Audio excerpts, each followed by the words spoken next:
Gente Negócios. Oferecimento. Grant Thornton. Transformar é necessário, evoluir é essencial. Lide Litoral Paulista. Quem é líder, participa. E Andi Futebol. Aprovada pelos apaixonados por futebol. Olá, bom dia, seja muito bem-vindo ao Gente Negócios, que hoje vai contar a história da Renata Bravo. Ela que é nascida em Santos, é advogada e administradora de empresas com especialização em recursos humanos. Trabalhou como consultora do Sebrae, atuando no apoio ao desenvolvimento de negócios em Santos. Na gestão pública, trabalhou na Fundação para Desenvolvimento da Educação e na Secretaria de Estado da Educação. E hoje é a vice-prefeita da cidade de Santos. Seja muito bem-vinda, Renata, como vai? Obrigada, Roberta. Obrigada pela oportunidade de estar batendo papo aqui com vocês. Obrigada, Jarbas.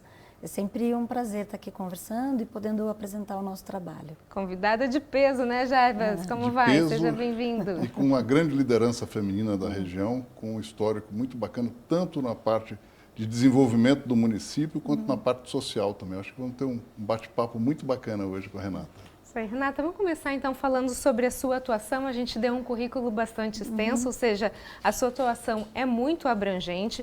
De todos os seus trabalhos, qual define melhor a Renata de hoje? O trabalho atual. Estar como vice-prefeita desta cidade, cidade onde eu nasci, cidade onde eu cresci, onde eu me formei, é um privilégio e uma honra muito grande.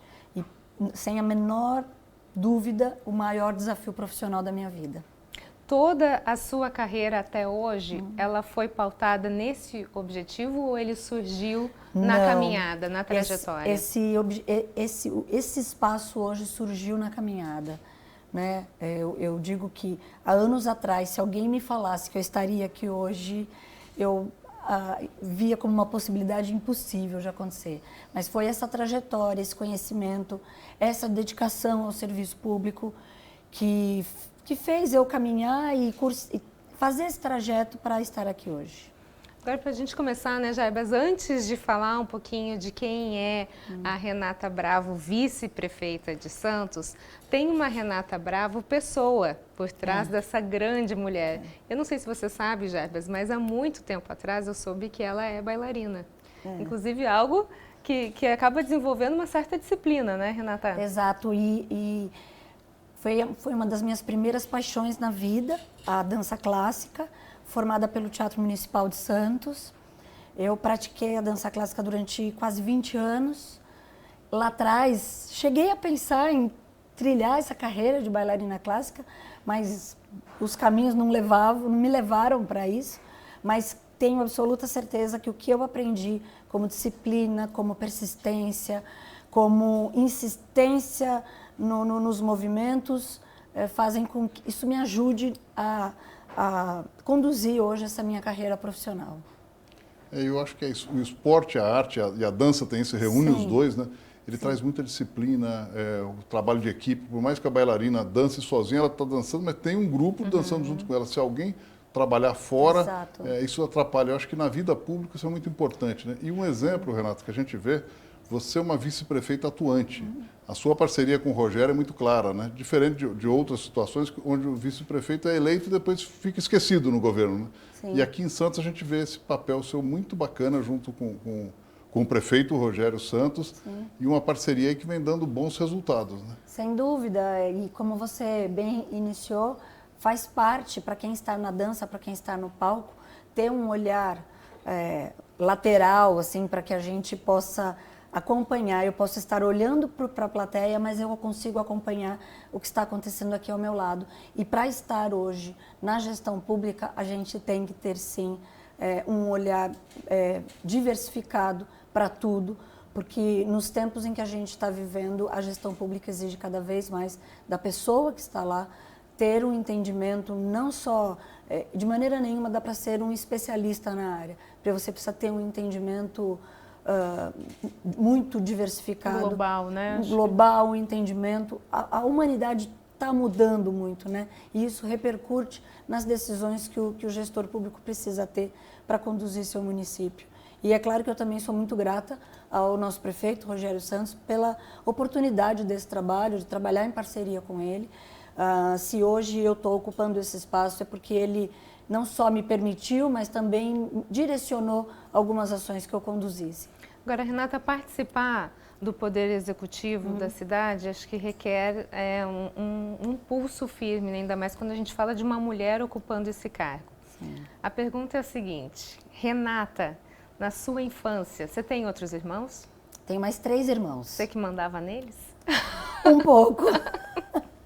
Começou lá na sua Na irmã? qualidade de irmã mais velha, tinha um certo comando, sim. Teve uma época em que o comando me pertencia, depois não. Depois crescemos juntos e a coisa perde um pouco, mas lá na infância...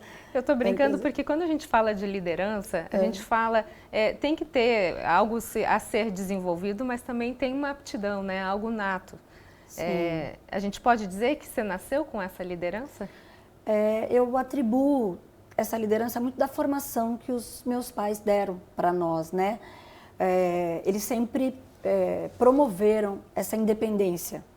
Eu lembro muito da minha mãe dizer aquela frase clássica que mãe fala, que tem que criar o filho para o mundo e preparar para que ele saia da casa dos pais e que vá traçar a sua carreira.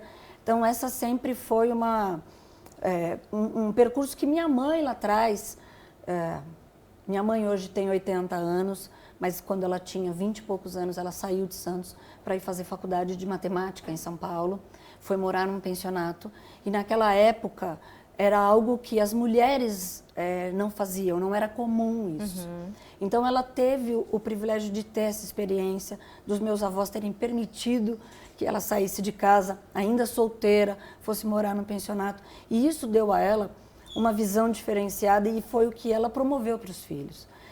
E essa experiência, claro, a gente só acaba percebendo depois que a gente cresce, depois que a gente entende o cenário que ela estava e o quanto ela nos ajudou a nos tornarmos independentes e autônomos para seguir as nossas profissões.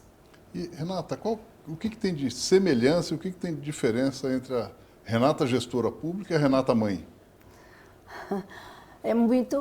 Eu acho que são muito parecidas, viu? É mesmo? Sim.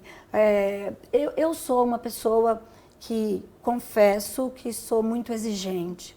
Talvez a exigência em casa e no trabalho, ela me acompanha, né? Então, e a preocupação que eu tenho com o meu trabalho, eu faço questão de dividir com os meus filhos no aspecto, principalmente no tocante ao aspecto social, no aspecto de entendimento em que mundo nós estamos vivendo, qual é a participação de cada um como cidadão. E ainda mais agora, com a Secretaria da Mulher, Cidadania e Direitos Humanos, tem muitos temas em que eu discuto no meu dia a dia e sempre que é possível, eu tento levar para minha casa também. Acho que para até ajudá-los a formar como cidadão, para que a gente não viva numa bolha e que a gente possa fazer um entendimento do que é a população, né? Então, eu sinto muita semelhança e brinco, às vezes, com a minha equipe, o trato, a preocupação que eu tenho com a minha equipe, por vezes, também é uma preocupação que eu tenho com os meus filhos. Se está todo mundo bem, se está todo mundo acomodado, se estão cansados. É a parte mãe, né? É a parte mãe falando. E os teus filhos cobram muito o teu papel? Hoje essa juventude está muito mais antenada do que a nossa geração. Eu sou um pouquinho mais velho que vocês. Mas é uma garotada que vem com uma visão social muito mais bacana do que a gente teve, né? Muito mais preparados. Como é que é a cobrança deles para você, vendo que a mãe está à frente de uma... Eles, hoje, isso alguns anos atrás não existia, mas hoje os meus filhos também estão na fase da adolescência, 15, 13 anos. Então tem alguns temas que quando surge nos jornais, nas redes sociais, a gente passa a debater, porque eles trazem, principalmente os temas ligados à mulher, violência doméstica, foram temas que já foram discutidos lá em casa, e o olhar deles e a cobrança deles sobre o que eu achava sobre o assunto. E trazendo então esse assunto agora à tona, Renata, você que está nessa secretaria agora, né, assumiu recentemente essa secretaria, é isso? Sim, isso. Faz 6 meses que o prefeito criou essa Secretaria da Mulher, Cidadania e Direitos Humanos. O que a gente pode pensar em termos regionais e na cidade de Santos especificamente, obviamente, né, em relação à mulher, começando na questão do empreendedorismo? Tem como projetos de capacitação profissional para essas mulheres? O que a gente tem? A nossa preocupação com relação a essas mulheres, primeiro que em março do ano passado, o prefeito já publicou um decreto garantindo vagas no Centro Público de Emprego, fazendo uma reserva de vagas para mulheres que sofrem essa violência doméstica ou que tiveram algum problema dentro das suas residências e precisam de um trabalho para dar um novo direcionamento para essas vidas. O Centro Público de Emprego hoje está apto a receber essas mulheres. E a questão do empreendedorismo é muito trabalhado hoje através das vilas criativas. E é por isso que, no início do governo, o prefeito cria a Secretaria de Economia Criativa, Empreendedorismo e Turismo, que é para ter o foco no empreendedorismo, porque a nossa preocupação qual é? Dados de conhecimento geral, que a maioria das mulheres que hoje empreendem, elas empreendem por uma necessidade, elas não empreendem por um talento, né? Então, hoje, eu acho que o nosso principal desafio é aproximar essas mulheres e entenderem quem tem um perfil para ser funcionária de uma empresa e quem tem um perfil para empreender. O importante é essa mulher estar trabalhando e estar produzindo, seja lá qual for o perfil dela e a opção dela como pessoa onde ela deseja trabalhar, né? E aí a gente toca num ponto muito importante, porque a gente tem 2 cenários, né, vice-prefeita? A gente tem o cenário atual, onde essas mulheres já estão inseridas no mercado de trabalho ou estão necessitando de um trabalho, de uma renda. E tem as crianças, né? Essas mulheres, essa nova geração que está vindo. Sim. Dentro das escolas, a gente tem como pensar em algo concreto em relação ao empreendedorismo? Sim, já é feito, inclusive, sabe, Roberta? A Secretaria de Cidadania e Direitos Humanos, ela já, tradicionalmente, dentro do governo, ela atua em 6 coordenadorias. A Coordenadoria da Mulher, Coordenadoria da Diversidade, Coordenadoria da Pessoa com Deficiência, Coordenadoria das Questões Raciais e Interreligiosas, a Coordenadoria do Idoso e a Coordenadoria da Juventude. Então, eu digo que nós trabalhamos lá, todas as pautas tratam de violações de direito. E nosso maior desafio é dar garantia a esses direitos, né? E trazer esses temas para ser trabalhado e garantir os direitos dessas pessoas. E o empreendedorismo, juventude, está muito interligado, porque a gente precisa fazer uma educação para que essas crianças que viram essa violência doméstica dentro da casa delas não permitam que isso se repita com elas na fase adulta. Então, o trabalho começa assim na escola. A gente tem relação não só com a escola, mas com as vilas criativas, com qualquer equipamento na prefeitura que trate da criança, a gente tenta colocar um projeto que tenha um viés já tentando ensinar a ela o empoderamento, dar condições a ela de sentir dignidade de vida, para que ela não permita que na fase adulta ela sofra qualquer tipo de preconceito, discriminação, principalmente violência. A violência contra a mulher. A gente tem ouvido falar muito mais, a cada ano crescem mais as denúncias. Crescem mais porque hoje o Estado está pronto para ouvir, ou crescem mais porque realmente está aumentando esse número? É porque antes não se falava ou porque... Eu acho que as duas coisas. Acho que antes pouco se falava e muitas mulheres tinham vergonha, constrangimento de falar. A pandemia veio e a pandemia de alguma forma escancarou esse cenário, porque as famílias passaram a ficar reclusas e os índices de violência de fato aumentaram no período da pandemia.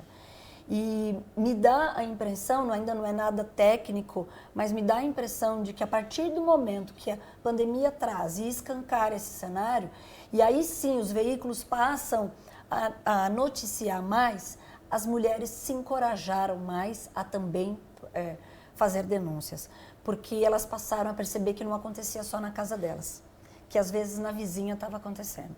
E que se a vizinha foi lá e denunciou e melhorou a vida e de alguma forma ela conseguiu romper esse ciclo de violência, acaba encorajando outra mulher também a fazer a denúncia. E a própria prefeitura, né, vice-prefeita, ela tem algumas ONGs que trabalham nesse sentido apoiando essas mulheres, né, vítimas de violência. A cidade de Santos é muito privilegiada, a gente tem uma sociedade civil organizada, principalmente essas instituições e ONGs que acolhem mulheres. E a gente faz muita questão que essa sociedade civil organizada atue junto conosco, porque o poder público sozinho não consegue estar nos 4 cantos da cidade. Nós atuamos, temos a nossa responsabilidade, nós sabemos das nossas obrigações, mas nada como ter uma instituição que esteja inserida na comunidade de uma forma mais próxima. Vice-prefeita, Santos hoje tem o 6º melhor IDH do Brasil, né? Sim. Quais as ações estão sendo tomadas para que isso vire 5º, para que vire o 4º? Obviamente que a gente está numa exceção aqui no Brasil, né, com um indicador tão bom, mas eu tenho certeza que a Prefeitura tem trabalhado muito para estar cada vez melhor, né? Quais são os principais desafios dentro desse tema do IDH? Olha, os desafios são os desafios, inclusive, que o Rogério, quando saiu candidato, disse que seria os compromissos dele de governo. A gente precisa investir incansavelmente na educação e a nossa meta é a educação de período integral, de aumentar o número de escolas em período integral, porque no período integral você consegue dar outra oportunidade para as crianças. E uma outra preocupação é a questão da habitação. A habitação também, a habitação traz dignidade, né? A habitação muda a vida de uma família. E quando você investe em habitação, quando você investe em educação, naturalmente as questões da saúde, por vezes, acabam amenizando.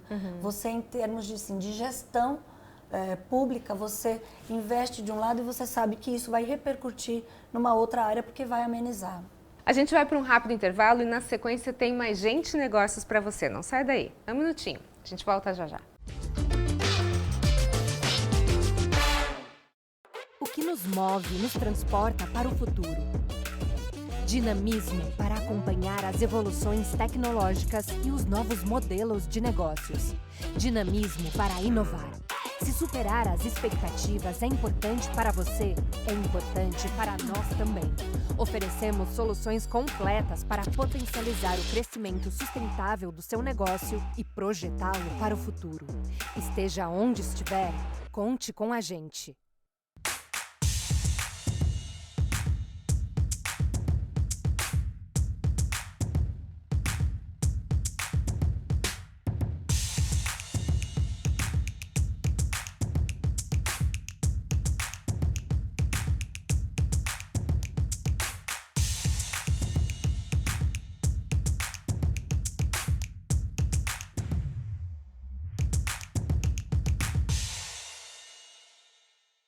As campeãs da Andi Futebol para você começar o ano com tudo. Mochilas iradas do seu time favorito para chegar com estilo. Chuteiras para mostrar que é craque antes mesmo da bola rolar. E claro, camisas, calções e tudo mais para você marcar vários golaços. Andi Futebol, aprovada pelos apaixonados por futebol. Gente Negócios está de volta. Nosso bate-papo de hoje é com a vice-prefeita de Santos, Renata Bravo. Vice-prefeita, a gente está falando sobre esse papel tão importante, né, principalmente no que é relacionado a assuntos da mulher, nesse mês de março, né, um mês que vem aí para conscientizar ainda mais, né, sobre a importância do cuidado, do lugar da mulher na sociedade. Casa da Mulher, o que é esse projeto? Esse projeto é um convênio com o governo do estado. Já estávamos aguardando há um pouco mais de um ano. E agora, finalmente, foi liberado o recurso e conseguimos publicar a licitação. É uma parceria Prefeitura, Governo do Estado, um projeto no valor de 2.200.000, onde 50% é verba do Governo do Estado e 50% verba da Prefeitura.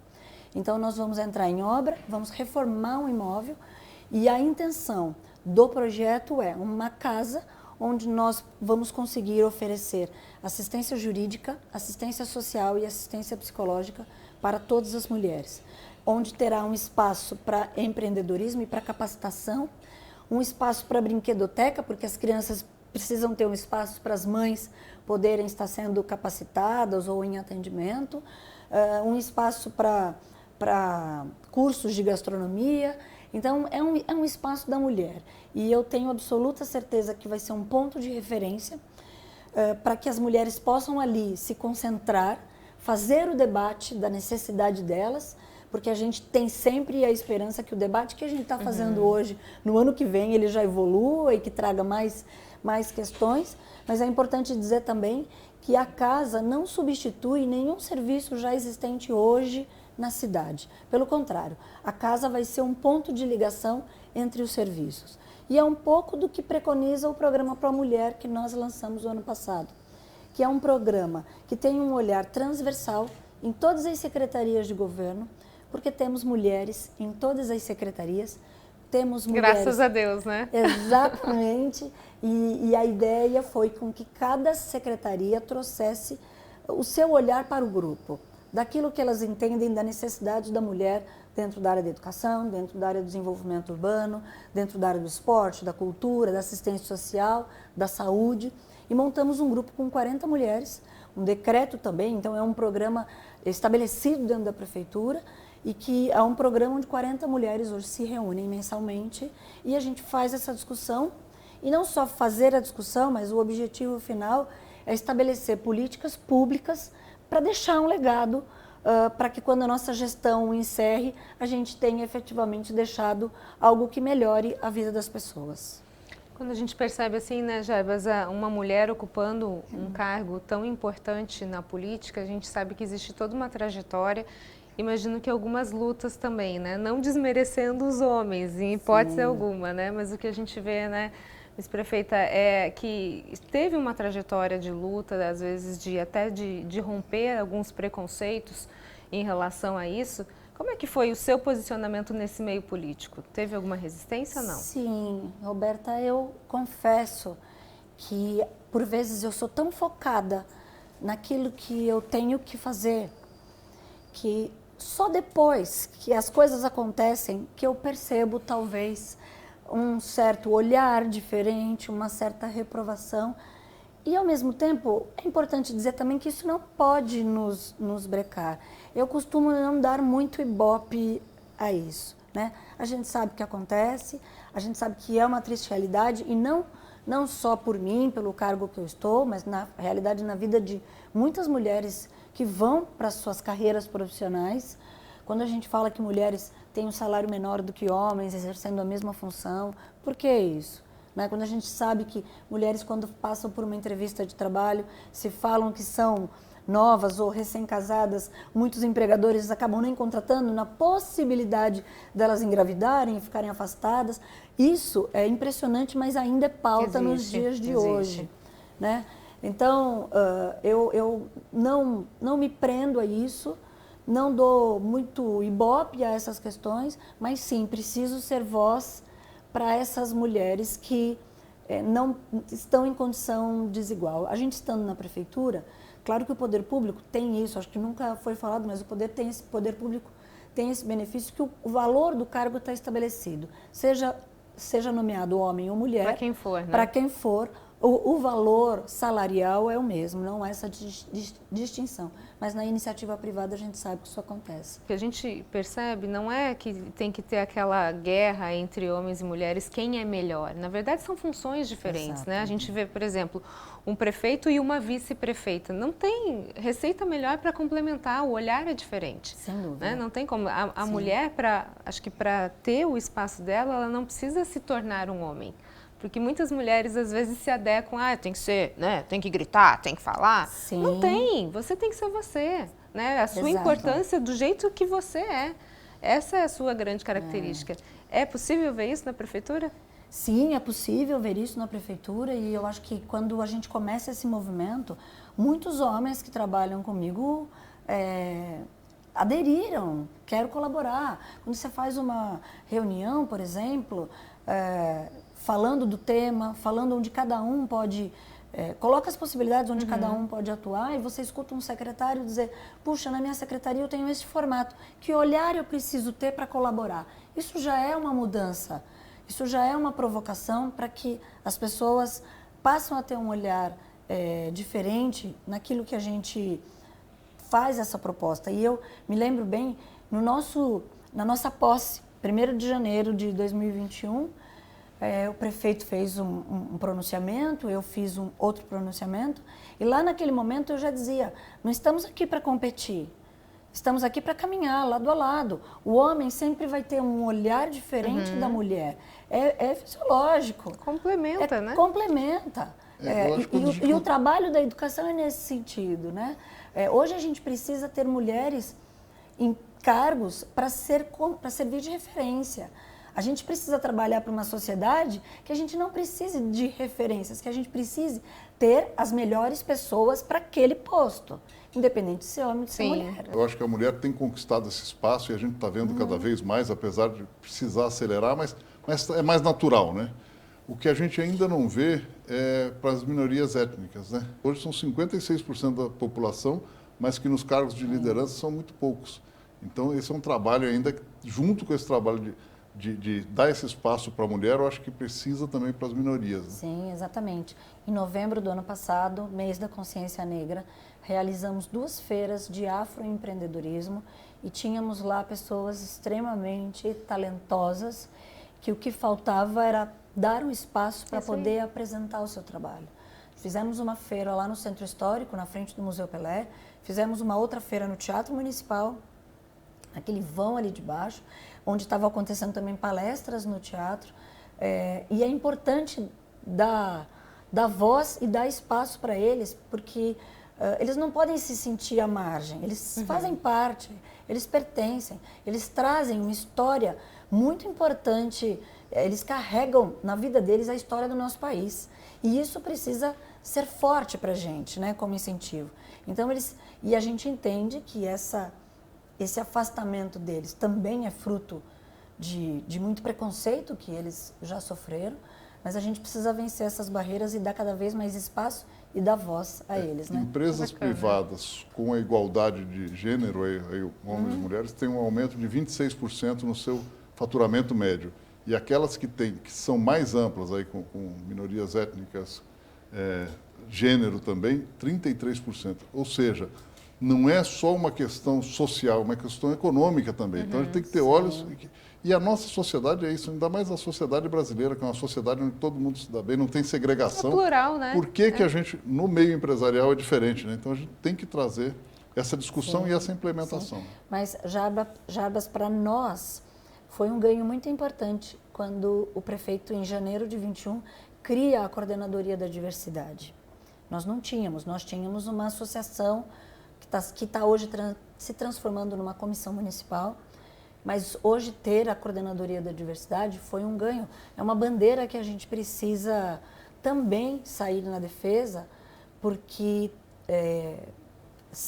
primeiro porque são pessoas, Sim. precisam ser respeitadas, né? Isso é básico, mas até para também nos ensinar formas de tratamento. Como é que eles gostam de ser chamados, como é que eles entendem que eles precisam ser tratados para se sentir e fazer parte. Quando, em 2015, se não me engano, o prefeito Paulo Alexandre, ele faz a legislação do nome social e a gente vê relatos do que se transformou a vida das pessoas a partir do momento que pôde ser respeitado e chamado pelo nome social. Para nós que não sentimos na pele essa discriminação, talvez a gente não consiga dimensionar. A gente só vai ter ideia, né, quando você escuta um relato de uma pessoa que passou a ter dignidade porque entrou numa unidade de saúde e foi chamada pelo nome que ela entende ser, um nome que corresponde à documentação dela. Não teve o constrangimento, porque isso estava, inclusive, afastando as pessoas da unidade de saúde. E o que acabava acontecendo? A automedicação. E quando acontece a automedicação, trata-se de um problema de saúde. Você acaba fazendo um ciclo, né? Um ciclo, Prefeita, muito obrigada pelas suas informações, sucesso para você, que seja um mês de março encantador, não só pelo mês das mulheres, mas por todo o trabalho que vocês realizam. Obrigada. Parabéns, viu? Obrigada, Roberta. Obrigada, Jarbas, pela oportunidade. Só lembrando que agora no mês de março, nosso calendário de programação durante todo o mês vai estar no site da Prefeitura. Isso aí, muito obrigada. Obrigada. Então, só conferir lá, né? Isso, obrigada. Obrigada, Jarbas. Obrigado, Roberto. Obrigado. Renata, foi muito bom o programa, Obrigada. muito agradável estar junto com você. Obrigada. O Gente Negócios fica por aqui. Muito obrigada pela sua companhia. Fique agora com a programação da TV Tati Band Litoral. Até mais.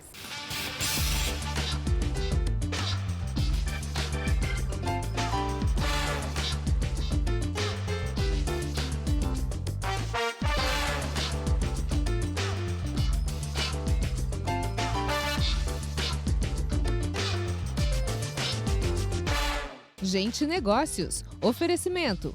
Grant Thornton. Transformar é necessário, evoluir é essencial. Lide Litoral Paulista. Quem é líder, participa. E Andi Futebol.